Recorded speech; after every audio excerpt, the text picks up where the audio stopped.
We're going live. Just want to let you guys know. Watch your language. That's him. Yeah, Tim, like jokes. Hey, Mark. we're going live. Tim is. Except watch your stand-up comedy routine. We're live. Can I take your seat?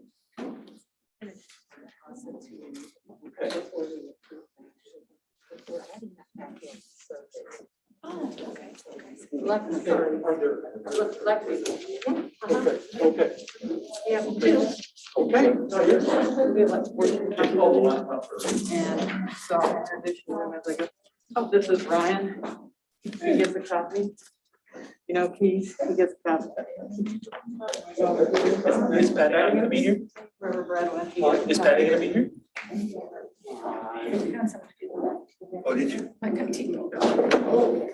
I have heard. I know, yeah. I'm glad I don't have to. What's going on now? You're having a redistricting. What? Redistricting. Yeah. Already? Yeah, I know. Yeah. A lot going on.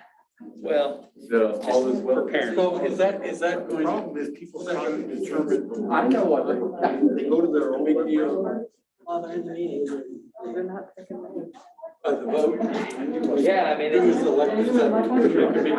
yeah, good. So it just depends, you know, what rep district. Okay. Sounds good. Senate district, it could change. Like right now, Sandy for us, she'll probably end up staying with her pretty good. Michael Parson, which is our senator, there was at one point. before Mark made a decision, No, I have not seen her. Here, Sarah. Nice to meet you. Exactly, yeah. So, yeah, I mean, They've been going very down. helpful. You see David Metcalf? Knowledgeable, so it's been great. Say what now? Yeah, No, I see don't. him.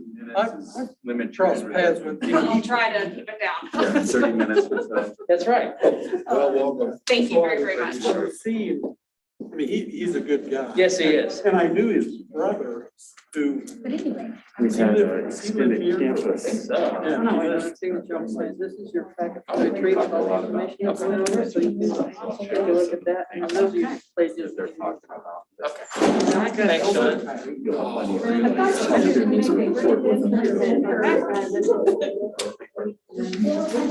For San Diego. Yeah. This has a complete itinerary on it. This is the information that you got in an email. Yeah, and On how to do all that stuff. I'm trying to get that in my place. You need to have some kind of all your flight information,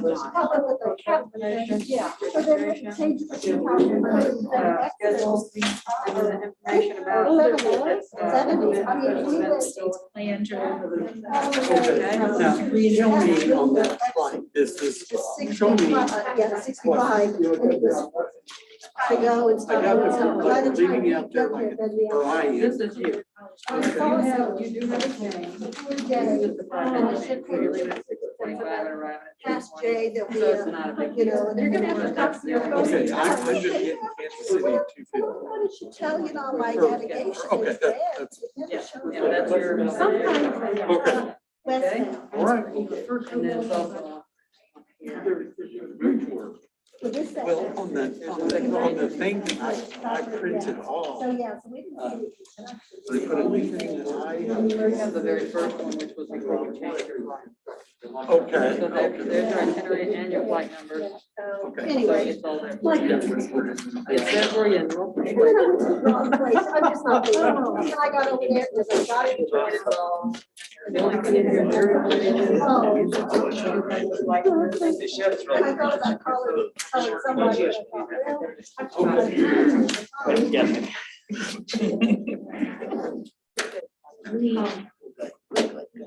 Here, you can have this one back. Yep.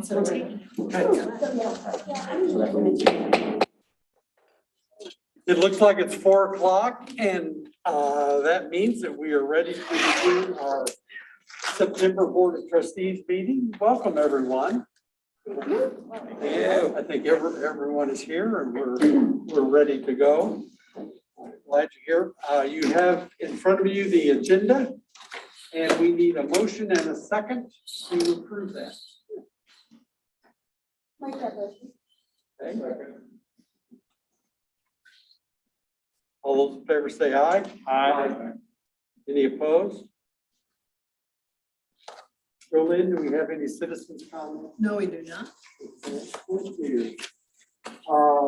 Also in your packet was some minutes from the August 26th meeting, and we will need to approve those. I'll need a motion and a second. A motion to move? I'll second. Justin? All those in favor say aye. Aye. Any opposed? Okay. And Dr. Anderson, I think, is going to introduce some new employees Yeah, in here for us. we used to bring and encourage our new employees to come and get a chance to meet the Board of Trustees. And so we're bringing that back, and we haven't done that for a while, but we have 2 new employees with us this evening. So actually, I'm going to ask their supervisors to introduce them to you. So Daniel Avaliano, would you introduce your new employee, and then Rachel Dawson is going to introduce hers. Sure. Good afternoon, board members. Really quick, I want to introduce our new Associate Dean of Enrollment Management, Sarah Alkire. We stole Sarah from UCM, and she's so grateful to have her here with us now at State Fair. She started here last week, and she's been in the ground running with me and managing some things within student services. So grateful to have her here today. But Sarah's here now, so grateful. Thank you. Thank you for having me. Well, welcome to State Fair and welcome Thank you. to the board meeting. Thank you so much. Okay. So I have Alexis Barnett, which goes by Lexi, so if you hear me say Lexi, you'll know either or. So she is joining me in HR office as our HR specialist and executive assistant to me, and so she took Courtney's spot, and she's doing a fabulous job. She's here today shadowing Jolynn, so she can also help, if Jolynn ever needs to be out. So we're very excited to have her. Thank you. Okay, welcome. Welcome. Thank you for being here. We need to do a little catch up, and so we'll think of a way to encourage maybe a reception for other new employees, especially those that you haven't met, when we were out for COVID. So we'll figure out a way so that you can do that. Okay. So we'll move on to item number 5, and Keith, you're up.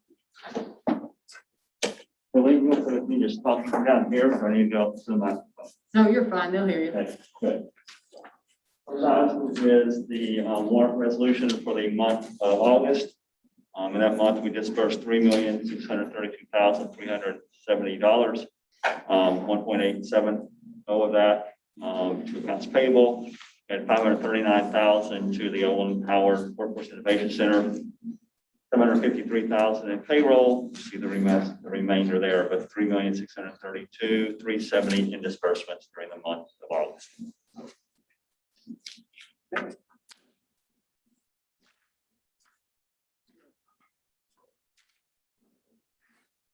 We'll need a motion and a second.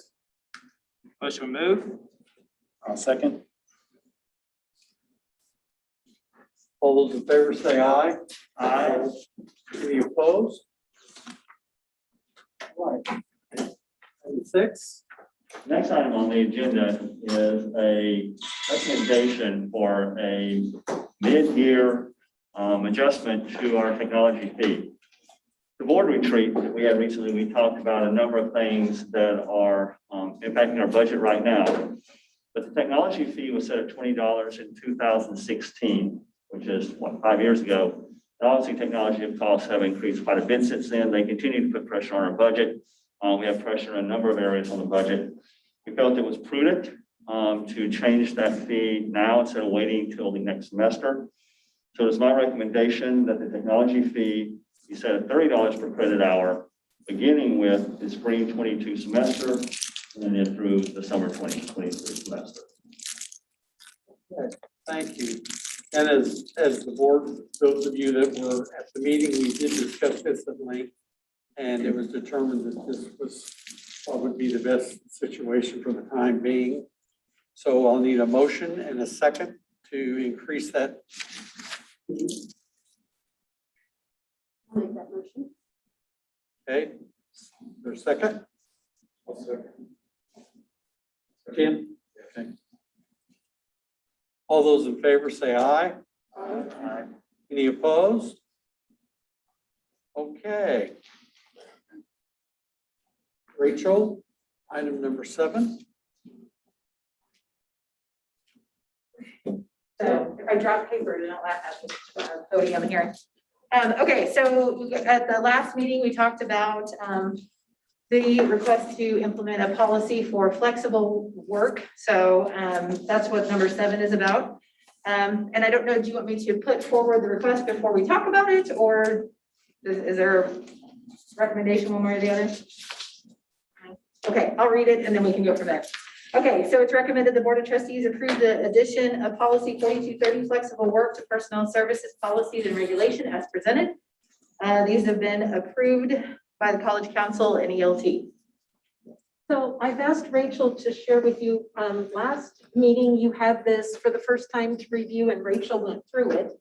Since then, we put it out for comment within the institution. So I've asked Rachel to share back the number of comments we got and what those were about. And then just to highlight again, I know that obviously everybody wants to, when you implement a policy like this, to ensure that we remain focused on our mission to be student-centered and student-responsive.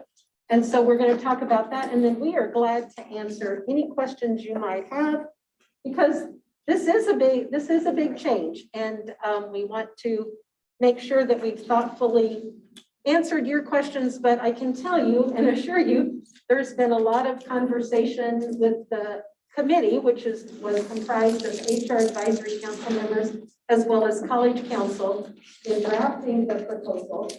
And there was a lot of iterative process that went back and forth between that and also college council and ELT. And then that all happened prior to us bringing it to you last month and since then as well. So Rachel. So for the flexible work policy, we did have 11 comments just in relation to that policy. 100% of those comments were positive towards the implementation of the policy. I'll tell you, most of them really just had questions about, how would this work or how would that work? And so it wasn't anything negative. It was more just asking for some clarifications on how it would work. So for example, I'll just read a couple of them. We had one who mentioned, love the flexibility, and my students responded positively to Zoom sessions and would rather continue doing so rather than coming to campus. I think this is a great opportunity. With the advancement of technology, our students are evolving faster than we are, therefore we must change as well. I thought the ability to work from home was better than the 2% raise. And then as far as questions, so those were just like positive comments that were thrown out, but then there were questions. There was something in the policy about submitting at a certain deadline and when you would do the departmental review and a deadline with that. So there was a lot of questions about how that would work. And we actually did elect to take that piece out. And so instead of having a date as far as a deadline, there would be expectations that before you can implement any, your department must go through a department assessment, must go through the position assessments, and the supervisor has to go through training. So those things have to happen and be checked off before any of your employees could submit or get a request approved for any sort of flexible work. So that's how we changed that, because there did seem like there was a lot of questions about how does this deadline work? Does it coincide with departmental review? Or program review? Does it have to be a certain time each year? How does it affect new hires? So there was a lot of questions about that. And we thought that this was a better way to say, look, as long as ELT, so you have to have a department assessment that is approved by HR and ELT, the appropriate ELT member, the position assessments have to be completed, and the supervisor has to have gone through the training before we can approve any requests. So that's how we fixed that. The other questions, there were some questions about the 40% rule, where if you read in the policy, talked about in general, we don't want anybody really working remotely more than 40%, which is 2 days a week. And we did leave that in there because it does say in general. So even though there were some questions, we figured those were things that could be answered as we go through the training and as situations arise. If there was some one-off need for more than 40%, we would address it. It would go to the ELT member and we would figure out, what's that need? Does it fit in with the department assessment? So that's how we addressed those two things that came out in question. So what questions do you guys have for me? Before we vote, do you have any questions they'd like to ask of Rachel or any comments from the committee? I really don't have any questions that, and we pointed out, it's a position by position review. It seems to be a thorough evaluation of task and how that task can be performed. So as a trustee, I don't have any problem with the procedure, and I realize that going to remote work is sort of becoming a norm rather than unusual. I implemented remote work when I was a supervisor, and because I felt it was good, so I think this would be good. And if I can just piggyback onto what Richard is saying really quick, I want everyone to know that this isn't just about remote work. That is a piece of it, but really what we're trying to do with this is give a layer of flexibility for employees without losing any customer service, or maybe hopefully even doing better with customer service. So it might be an employee requests remote work a day a week. It might be that they request 4 10-hour days. It might be that they would like to work, 7 to 4. So it really is about flexible work and meeting our customers' needs versus just remote work. So I just wanted to add on to that. I saw that some students might be able to Yes. do contact with advisors after 6 or in the evening, Yes. rather than during the day, and that would allow some flexibility then for serving students who would be more available in the evening for that type of discussion. Right. So I think it's really, there's a lot of exciting possibilities with it, I think, beyond just being flexible for employees. So. And I was glad to hear that any of the comments that were all positive. And so that's showing our employees that we are trying to move along with that.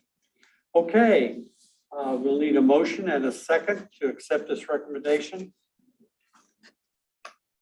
I would make the motion that the resolution be adopted. Okay, is there a second? Second. All those in favor say aye. Aye. Any opposed? Okay. Whether Okay, so I'll go to the next one. It's recommended to the Board of Trustees that they approve the updates to policy 4310, college closing due to inclement weather, of the personnel services policies and regulation as presented. These have been approved by the College Council and by ELT. So along the same lines, that policy, that's a little different. I want to be clear, those were separate. They were instigated in different separate processes, but the intent is, as we move towards being more flexible and potentially, having some remote work and shifting around, that means that we don't have to, work doesn't necessarily have to stop if we have bad weather and we close. So that was kind of the intent of the policy. And we do recognize that campus closures due to inclement weather are a day off, and people enjoy that. And they see that as a benefit. So we didn't necessarily want to take that away either, but we also had faculty who really, especially think about last year, we lost 3 days due to bad weather, and that's a lot. And faculty did not want to lose that instructional day. So they actually brought this to us. They asked if we could do something to where they can continue instruction. Maybe not synchronous. I mean, they would be able to implement something that they could continue those instructional days, even if the campus was closed. So that's how it came about. And we did have 14 comments come back on that policy. Again, the overall intent is that it's continuous. So we would have instructional continuity and we would have business continuity. So what that means is that we may not be open to the outside and people may not be on campus because it may not be safe, but we would get those time-sensitive things done. If a report has to be done, if we had a meeting that included external folks, that obviously their campus may not be closed. If we have a submission, like in our case, we have retirement reports that have to be submitted on time and bills that have to be paid. Those types of things would still get done even if the campus was closed due to inclement weather. So, some of the concerns with that, as far as my comments, Again, I don't know that there was anything negative to say, don't do it, but there was a lot of questions about, well, what happens if, students can't access their work? And, are they gonna be penalized? Statements about what is business continuity? The language was kind of vague. What does that mean? What does time-sensitive duties mean? Those types of questions. So that was mainly what we saw out of the comments there. And we did review all of that. So we had a group that dealt with the instructional side, and we had a group that dealt with the staff side. And again, the end result is that no one's going to be penalized. Students aren't going to be penalized if they can't get to an assignment. It wouldn't necessarily be a Zoom class to make up for the class that they can't do here on ground, but it might be an assignment that they give or something that they can continue the instruction so that they don't lose out.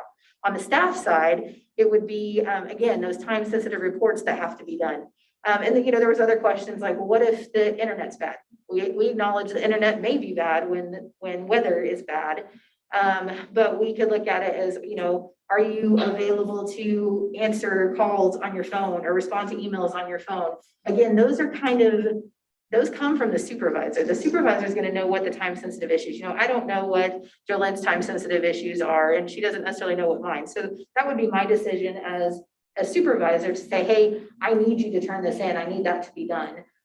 So again, if an employee is truly not able to do that for whatever reason, then we would expect them to take a vacation day or sick day. But we also don't expect them to be sitting in front of their laptop 8 hours on a day that the campus is closed. Just get those things done that normally might put us behind if we didn't get them done. So that's the comments on that. Any questions? I have a question. You said they would have to take a sick day or vacation or whatever.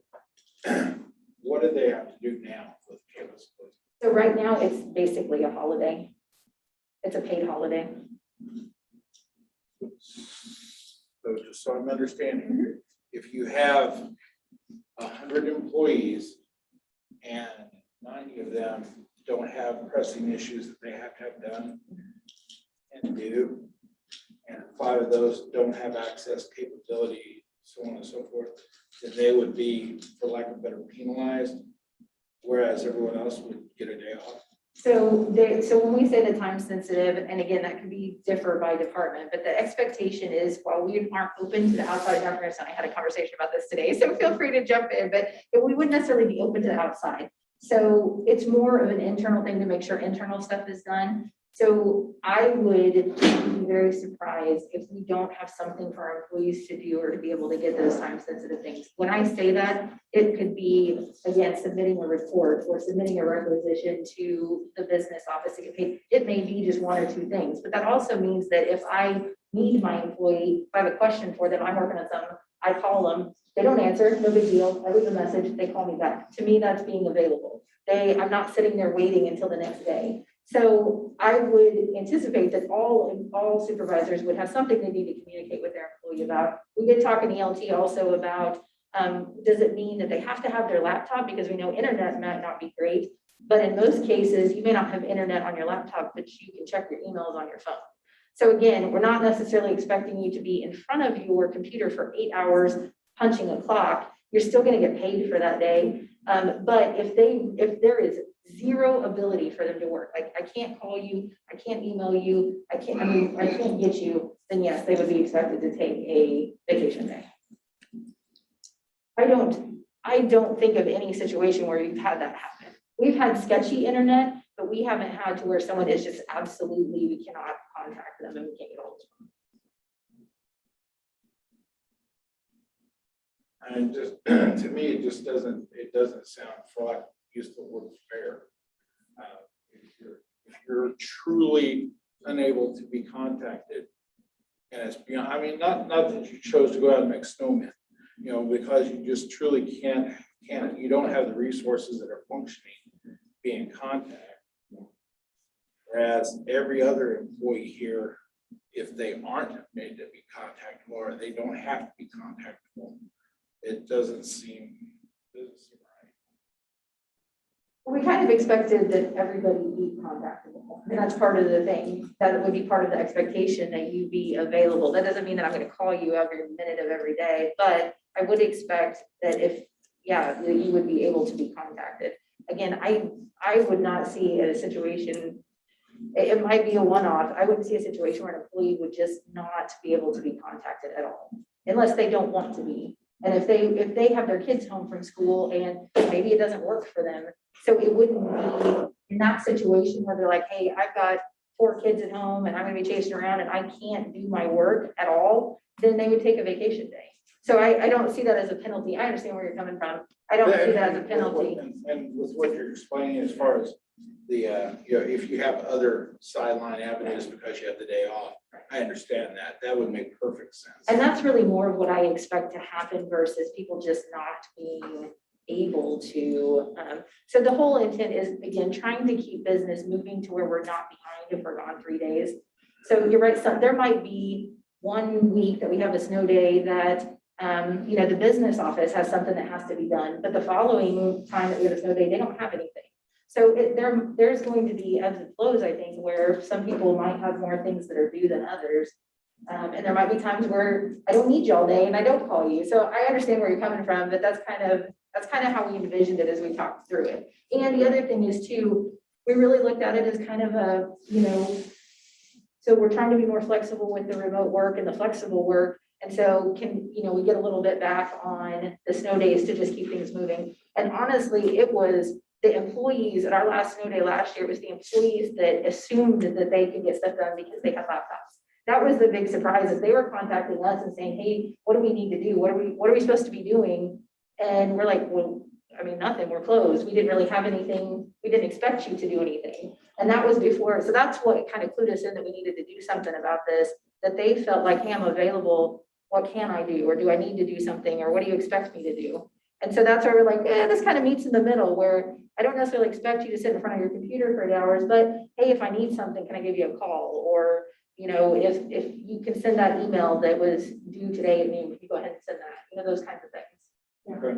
So Tim, I'll just add a little more to that. And you asked some really good questions. And so the intent here is, if I'm just going to use a navigator, for instance, if I'm a navigator and I have on-ground appointments, obviously if the campus is closed, those aren't going to be met. But if I had Zoom appointments, you know, we would expect the navigator to at least check in and see if those students are on Zoom and go ahead and do that appointment. So in the past, it was an all or nothing, you know, and that really frustrated many employees because they were like, I know I need to get this done. And honestly, they were doing it anyway. And so, you know, so it did come from faculty as far as continuity of instruction, but employees who wanted to ensure that things kept flowing, because there's so many processes that have to keep moving, and they just wanted to be able to do that. The expectation generally, as Rachel said, it's for just those essential things that you would want to do and keep moving anyway. You know, if it's a meeting that can be canceled, it will probably be canceled, an internal meeting. But, you know, maybe it's, you have some really important stuff to talk about and you expect your team to jump on that meeting. Okay, any other questions? If not, I need a motion and a second.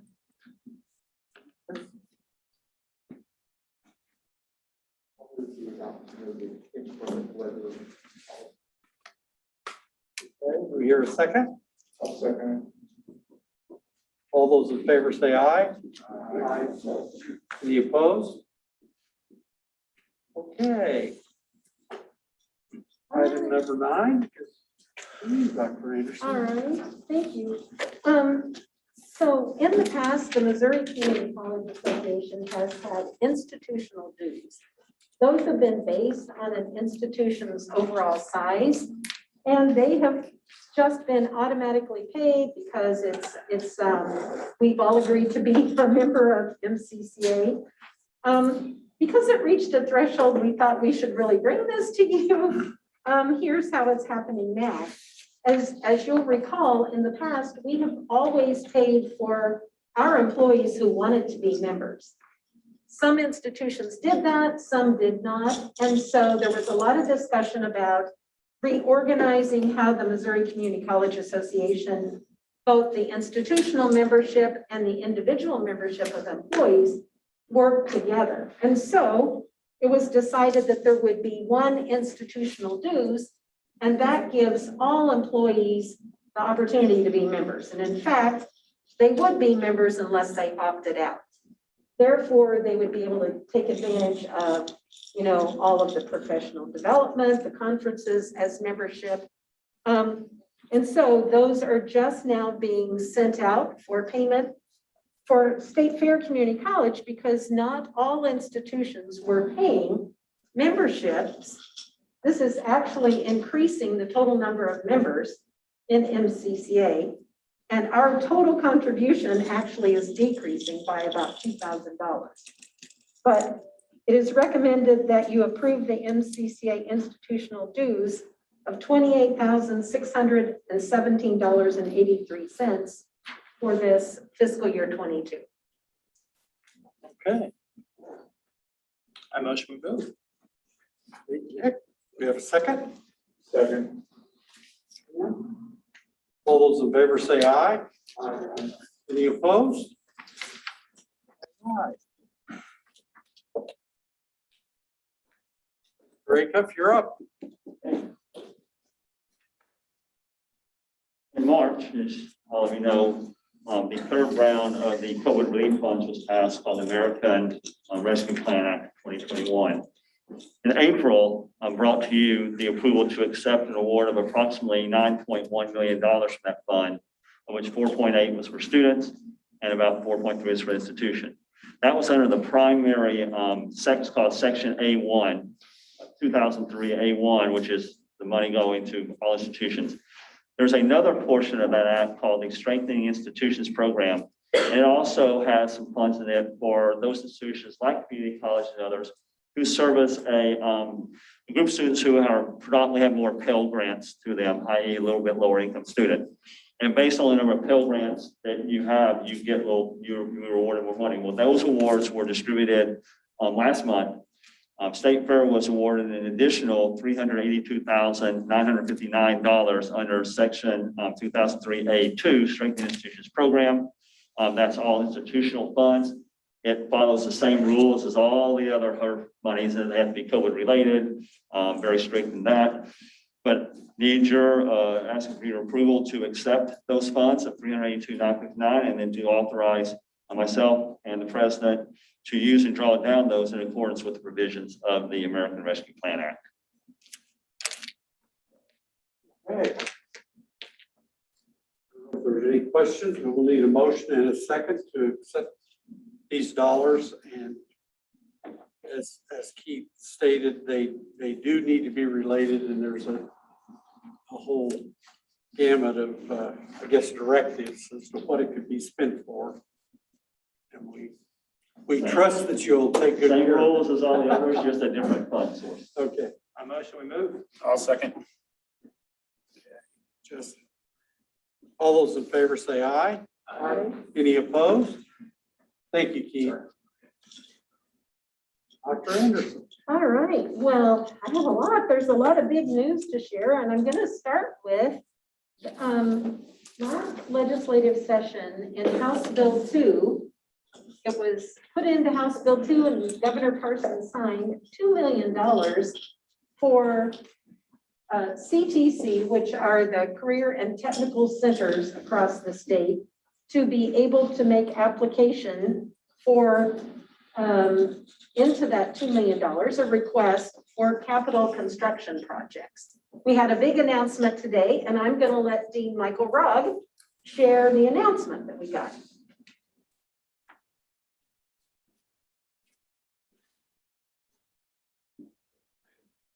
As President Anderson says, there was a pot of $2 million designated for bricks and mortar projects for CTCs across the state.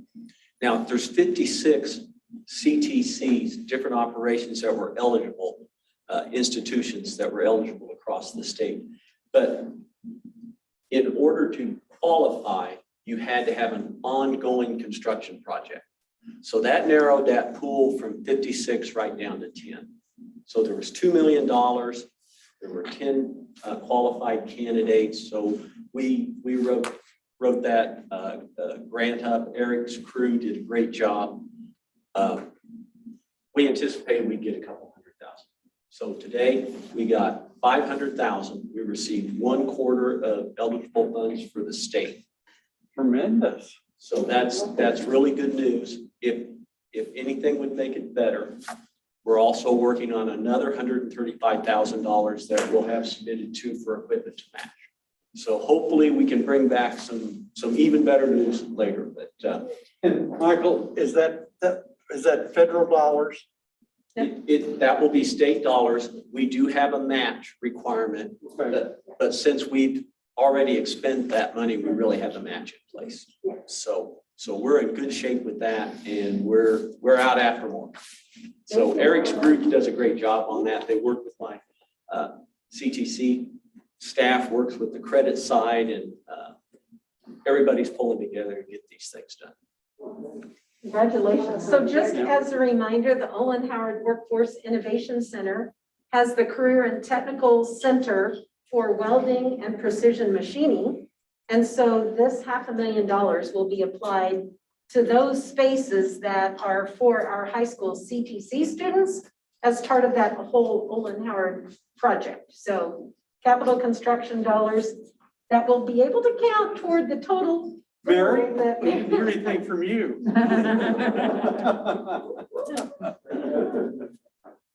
Congratulations. That's wonderful.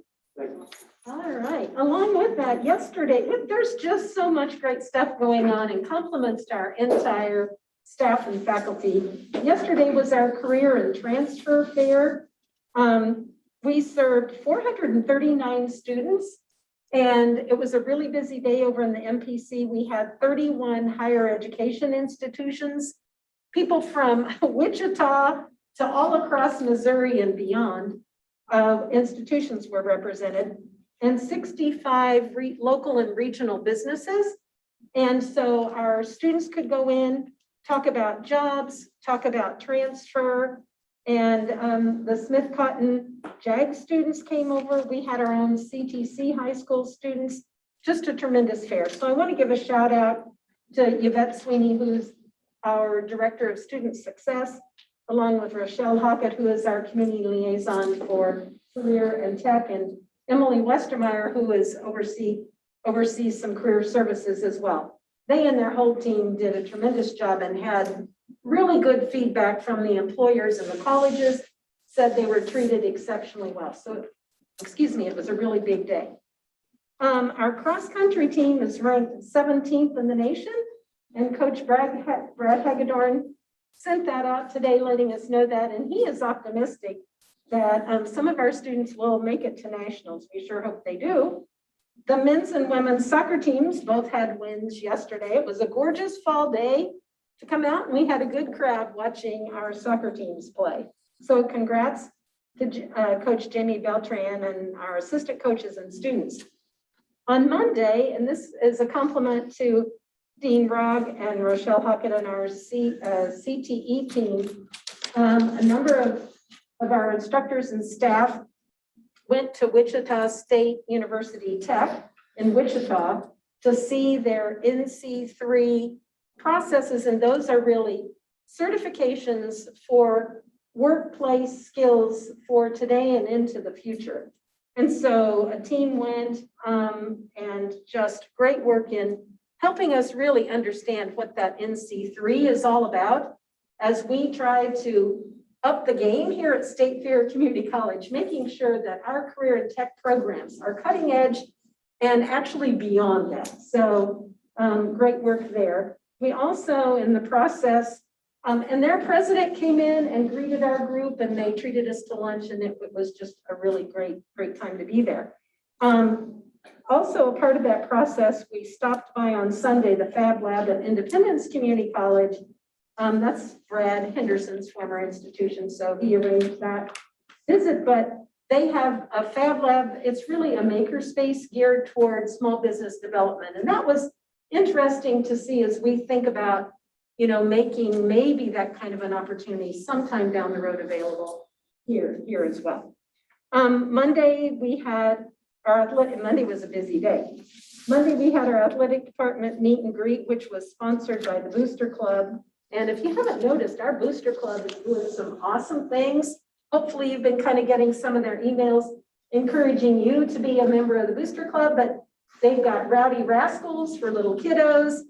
They put game day signs out.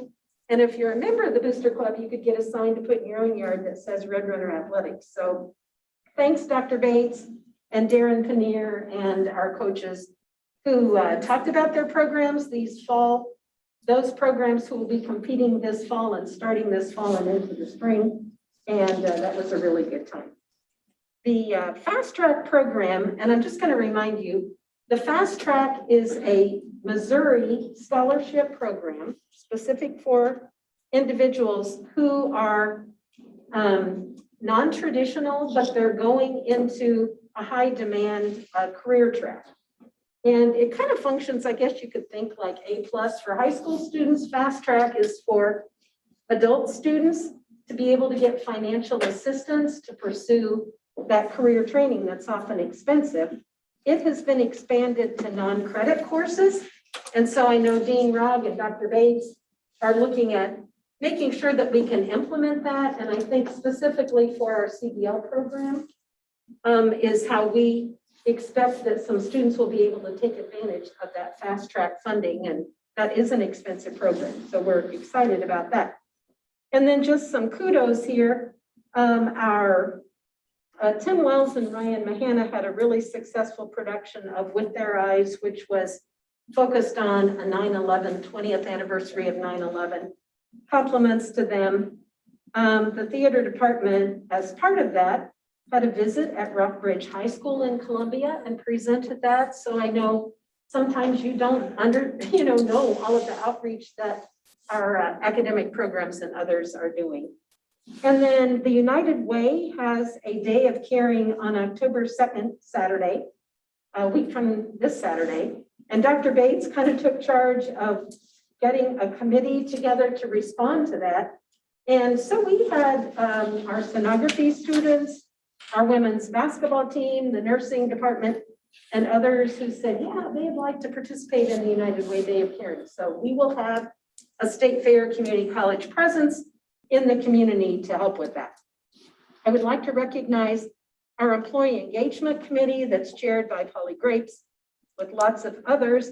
They had a fun outing at Warsaw Harbor on September 12th with Warsaw Adventures for paddle boats, well, not paddle boats, but I think some kayaking, a picnic and some other things. And so we had some leadership members, but employees who participated said it was a great time. And we were glad to go into Benton County and show some state fair spirit down there.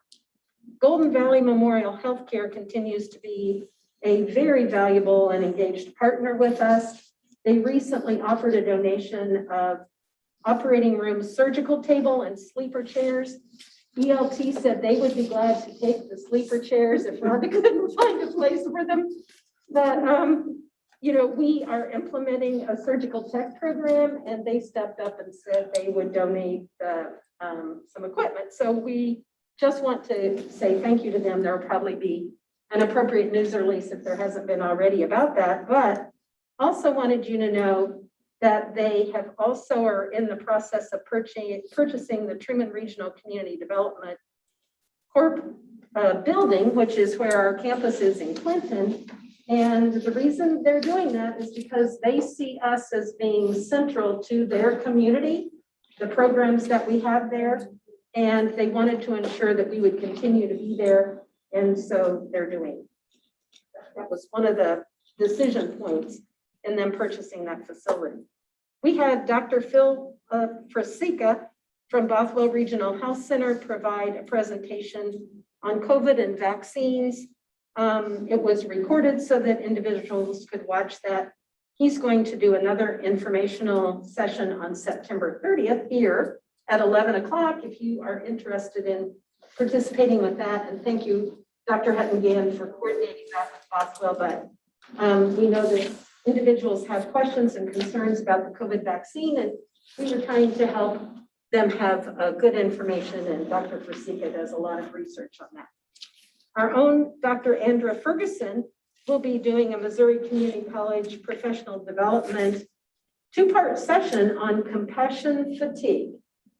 And that sounds really interesting. You know, those providers who have been inundated and are getting tired. So it'll be interesting. I told her, I saw her yesterday and I said, oh, your program sounds really interesting. So maybe I'll get to see it if I can't log in when it's being offered. But she's a phenomenal instructor and has the psychology background and has done a lot of outreach to countries where there's, you know, have been major disasters, disaster recovery. Alyssa Schroeder, is it Schroeder or Schrader? Schroeder, who is our nursing informatics coordinator. She's going to be presenting webinars for the Missouri Organization of Associate Degree Nursing and again for the Missouri State Board of Nursing on topic of simulation. She was seen as an expert and they reached out to her for that. So compliments to her. And then Dr. Hutton-Gann went and met with Lake Regional Healthcare individuals and had a really good meeting with Tom Williams and others at Lake Regional. They're excited about the programming that we're doing there for medical assisting and looking at other opportunities. So thank you, Dr. Hutton-Gann, for keeping engaged with Lake Regional.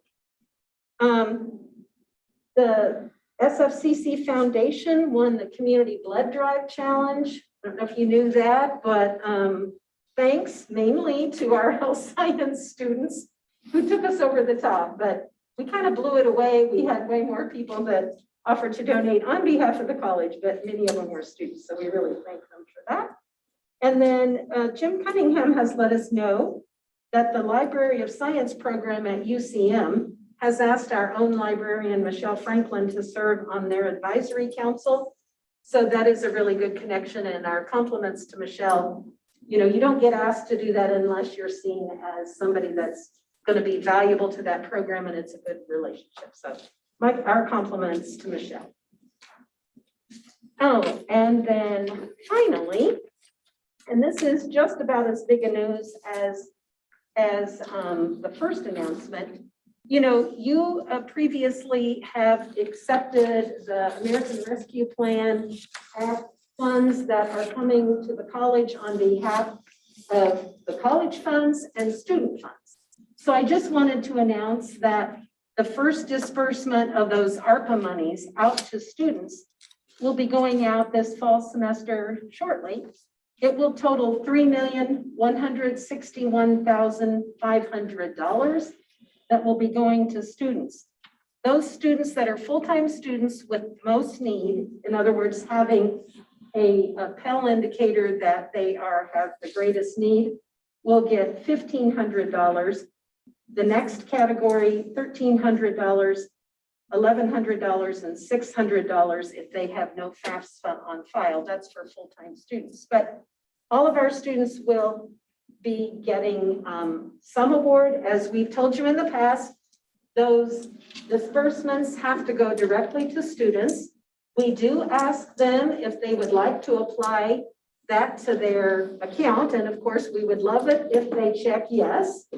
But if they don't, then there are checks that are dispersed. So that process involves Angel and Financial Aid and Nancy and the business office and many others. But our compliments to that whole group.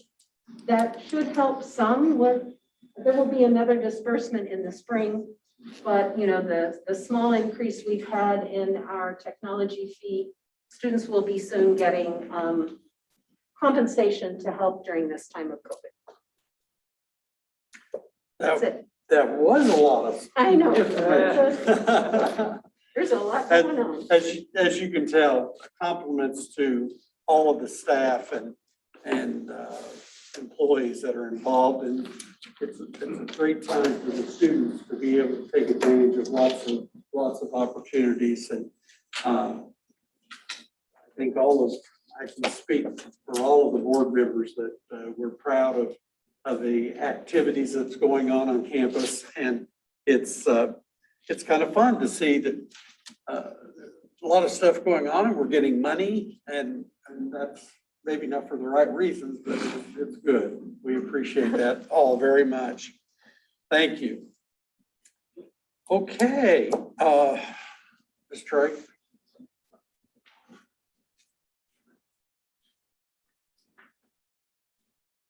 Spent a fair amount of time at the retreat talking about budget and things, so hope nothing here, hopefully surprising, but if you go to page F1, the summary of our financial position. The main thing to call out is you'll look at our tuition and fees revenues. Our budget is flat for this year, so we should be approximately where we were at this time last year if we were on budget. And you'll see there, as we pointed out during that we're around 300,000+ below budget. And with the semester basically already going, that's where we'll be. So all of you have seen that, so I want to point out, so you are aware of the actual numbers, we are below budget there. On the expense side, there's a lot of timing issues going on there. I wouldn't get too concerned about those yet. I would say we're probably it's more probably equal to look at us compared to fiscal 20 than it is 21. Last year, we really shut down the budget very, very, very strong. We opened it up. So if you want a comparison year, probably fiscal 20 is more comparable to fiscal 22. And you'll see we're in the ballpark. There's some timing in terms of how we pay things. For instance, we pay all of the contracted housing for our students for the entire year up front, which is a much larger payment this year than it was 2 years ago. We pay all of our insurance up front. So some of those upfront payments may give it a little different look when things go. So expenses, I'd say, are probably where I expect them to be. And as you say, our tuition and fees are down a little. And also we're doing better in state appropriation. So revenue wise compared to last year, we're still within 100,000 of it. But we know where we are, and we'll be taking steps with Daniel and his new dean, associate dean, and Dr. Bates and others as we work to increase retention for spring and enrollment. Okay. Thank you, Keith. Do any of the board members have any specific questions they'd like to ask Keith? The operation and maintenance of the plant, is that the upfront of the residence? Is that some of Actually, I will tell you what that is to a degree. And it's again, it's a timing thing more than anything on how things work. So the amount of money we were spending for a lot of these entrances, some of that got paid last fiscal, but due to the timing and when September was actually able to get it done, some of that actually ended up being in the month of July and being in this fiscal. We still have the maintenance repair monies we can spend, we got this year, but some of that expense actually ended up hitting now, which we actually knew was happening. So it's really, that's where the primary differential is right there. It was literally just a matter of when they could get around and getting the jobs done for a variety of reasons. So there's nothing there that's unexpected. It's just when things happen. Okay. Thank you. And I think you'll see some things level out actually as some others go on. But good question. Okay, thank you, Keith. Thanks, Keith. Okay, we'll move on to board discussion. And the item that's listed is the Emeritus Committee, and I think, Tim, you're going to report on that. I will be following Keith. It'll be hard to do though. We all received this information, so we've all read over it.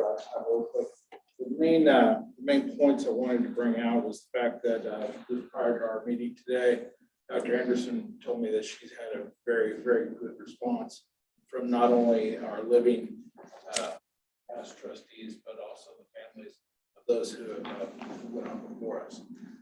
The submission deadline for the first induction is October 15th.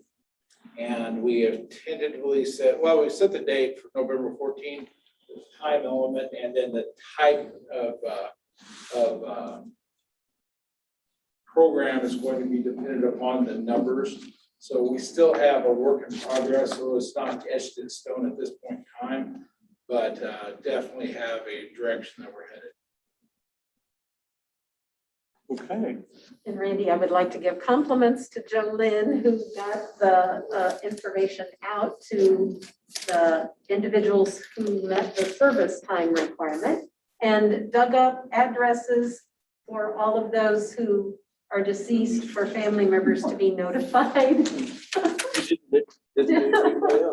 I contacted somebody's church because I saw it in their obituary She and I is, got a family member. she is a sleuth, so when I say dug up, she kind of went there, but Well, I think it's, I commend your committee and I think it's, obviously, it'll be well-deserved and it'll be a nice way for a college to recognize those people that have served the college both in the past and it's a great opportunity, I think. I do want to say that within 24 hours of sending that out, I had received phone calls or emails back from 6 of the 13. So, and they are very excited, very honored. Good. You know, I think it's going to be a very positive and rewarding event for us.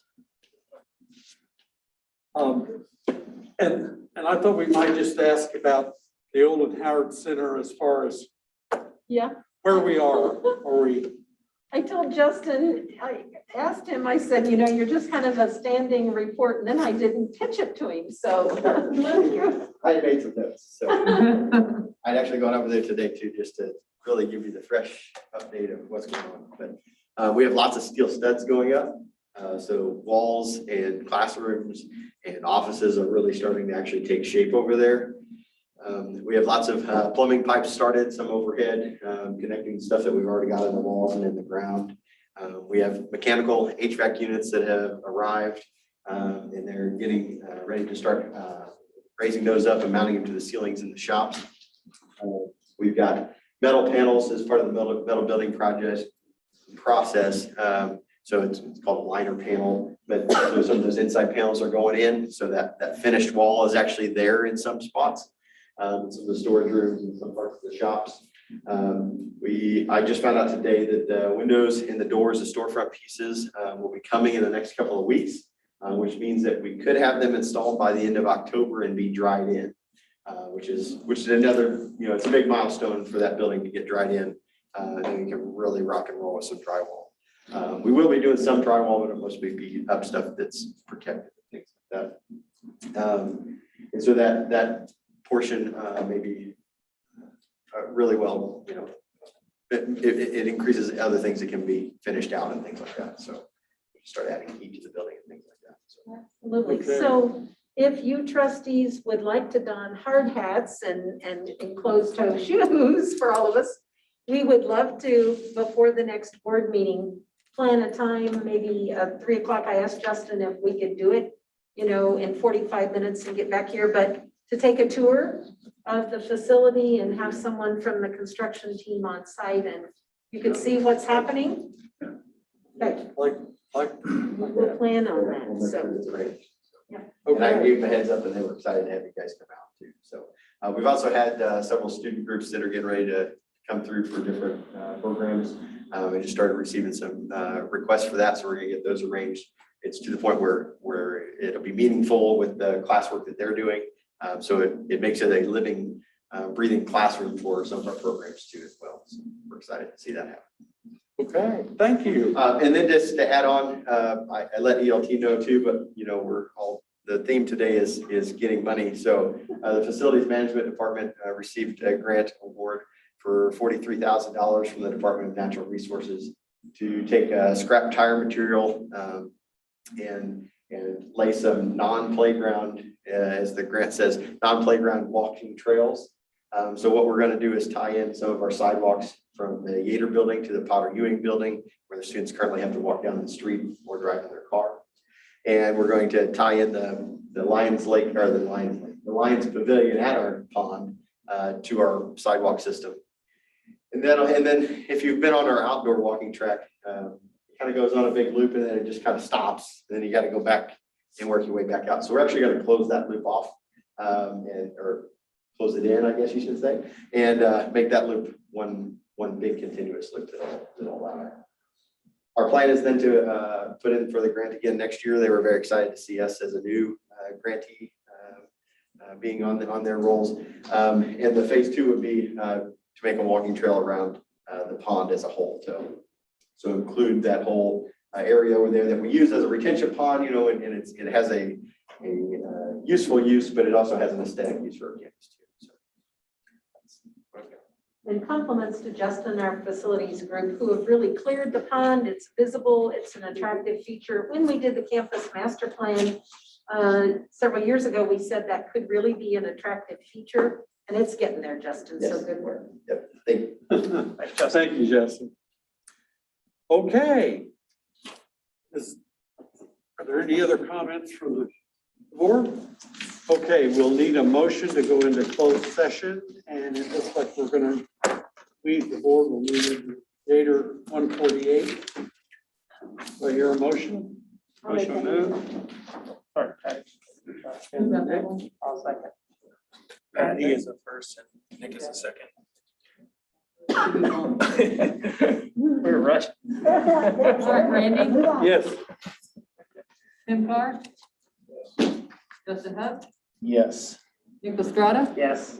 Richard Parker, Yes. Patty Wood. Yes. Okay, we'll go into the room there and then we'll come back in here and return public meeting.